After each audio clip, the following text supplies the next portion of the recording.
Continuing its operation against cyber frauds in Assam, the state police arrested 2 cyber criminals from Karimganj today. While the arrested cyber criminals have been identified as Sultan Ahmed Chaudhry and Andul Kanyum Chaudhry.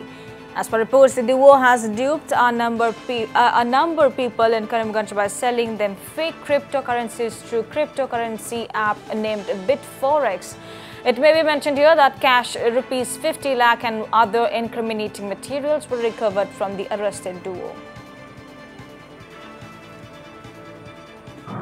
আমি যোৱাকালি আমি এটা গোপন সূত্ৰে আমি এটা information আমি পাওঁ যে পাথাৰকান্দি পিএছ এৰিয়াত বিভিন্ন মানুহৰ পৰা এনেকে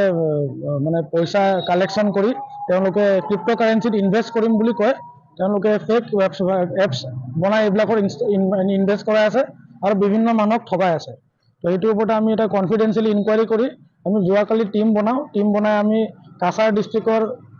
কালাইন আৰু কাটিগড়া পিএছ এৰিয়াত আমি অপাৰেশনস লঞ্চ কৰো আমি লগতে দুজন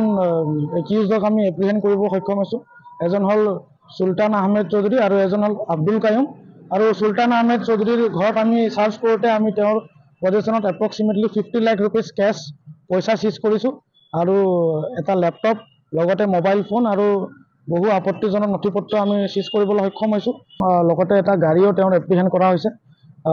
এইটো মানে সাইবাৰ ক্ৰাইমৰ এটা বহুত ডাঙৰ সাইবাৰ ক্ৰাইমৰ এগেইনষ্টৰ এটা বহুত ডাঙৰ আমি সাকসেস বুলি কম কাৰণ তেওঁলোকে মানে